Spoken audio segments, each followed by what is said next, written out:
Bismillahirrahmanirrahim. Assalamualaikum warahmatullahi wabarakatuh. Apa kabar anak-anak Umi semuanya? Semoga selalu sehat ya nak. Sudah melaksanakan sholat duha, tilawah, serta murojaahnya. Baiklah, pada hari ini kita akan belajar tentang sejarah kebudayaan Islam. Materinya yaitu Fathu Mekah. Setelah mempelajari materi ini, Umi harapkan anak Umi dapat menghayati, memahami, dan menceritakan cara-cara Rasulullah SAW dalam menghindari pertumpahan darah dengan kaum kafir Quraisy.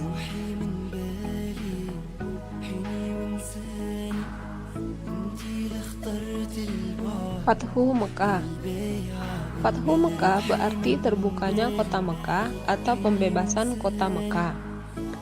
Peristiwa penaklukan kota Mekah terjadi pada tahun 8 Hijriah atau 629 Masehi oleh 10.000 kaum muslimin dengan pimpinan Rasulullah SAW dari Madinah menuju Mekah.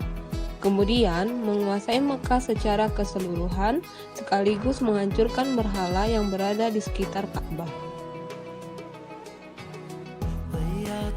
Penyebab peristiwa Fathu Mekah. Penyebab utamanya adalah datang dari kaum kafir Quraisy sendiri, di mana sebelumnya terjadi pelanggaran perjanjian Hudaybiyah yang telah disepakati bersama sehingga mengundang kaum muslimin untuk memberikan hukuman kepada mereka. Orang-orang dari Bani Bakar meminta bantuan personil dan senjata kepada para pemimpin Quraisy guna menyerang orang-orang Bani Khuza'ah yang merupakan sekutu muslim. Kafir Quraisy ikut membantu Bani Bakar, padahal berdasarkan kesepakatan damai dalam perjanjian Hudaybiyah melarang adanya gencatan senjata selama 10 tahun lamanya.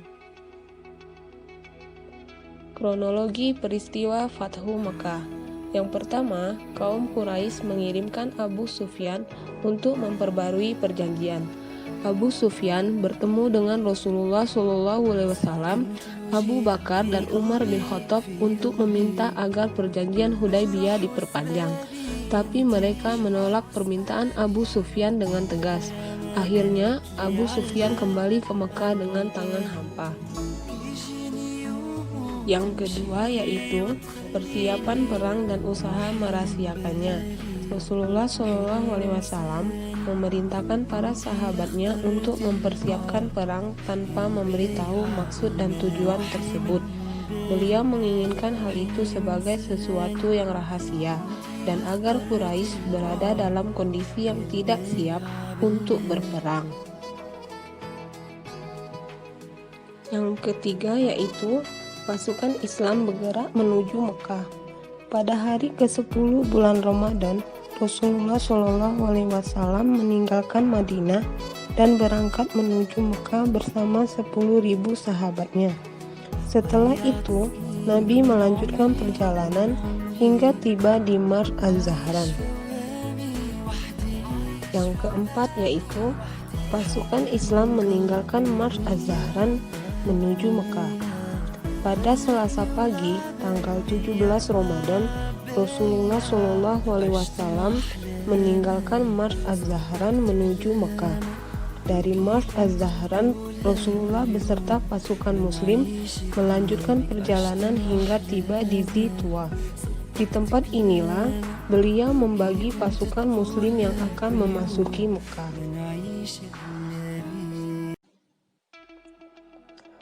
Yang kelima, pasukan Islam memasuki Mekah dan menghancurkan berhala di sekitar Ka'bah. Pada tanggal 20 Ramadan 8 Hijriah, Rasulullah SAW dan kaum muslimin memasuki kota Mekah tanpa perlawanan yang berarti.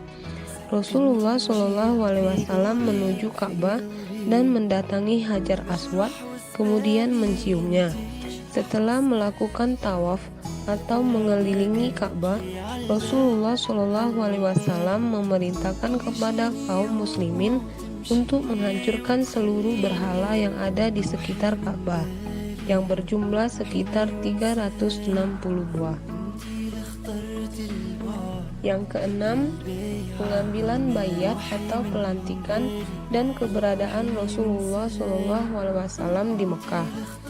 Ketika Allah telah menaklukkan Mekah untuk Rasulullah SAW dan kaum muslimin, penduduk Mekah bisa membuka mata mereka untuk menerima kebenaran. Mereka akhirnya menyadari bahwa tidak ada jalan kebenaran selain Islam.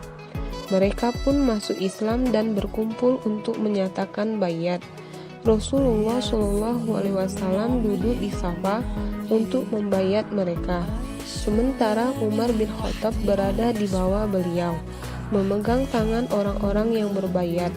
Di dalam kitab Al-Madarik disebutkan bahwa setelah beliau selesai membaiat kaum laki-laki, beliau juga membaiat kaum wanita. Rasulullah SAW berada di Mekah selama 19 hari. Selama itu, Nabi memperbarui simbol-simbol Islam dan menyampaikan petunjuk kepada orang-orang. Nabi juga memerintahkan Abu Usaid Al-Khuzai untuk memperbarui beberapa bagian di Tanah Suci. Rasulullah SAW mengirimkan beberapa kelompok untuk mendakwakan ajaran Islam serta merobohkan semua berhala di sekitar Mekah.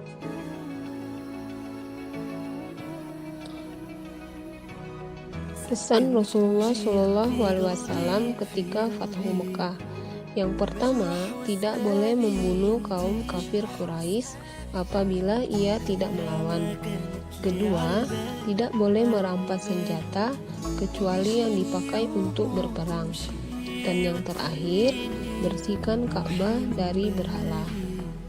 Demikianlah materi kita pada hari ini mengenai peristiwa Fathu Mekah, peristiwa yang sangat menentukan dan menjadi kemenangan besar bagi kita umat Islam.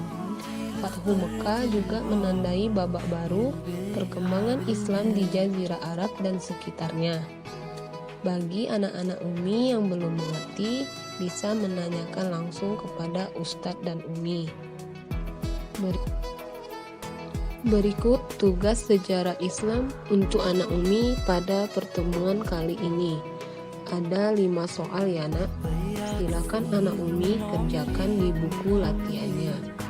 Jika sudah selesai, silakan foto dan kirimkan kepada Ustadz Umi wali kelasnya masing-masing. Umi akhiri, wassalamualaikum warahmatullahi wabarakatuh.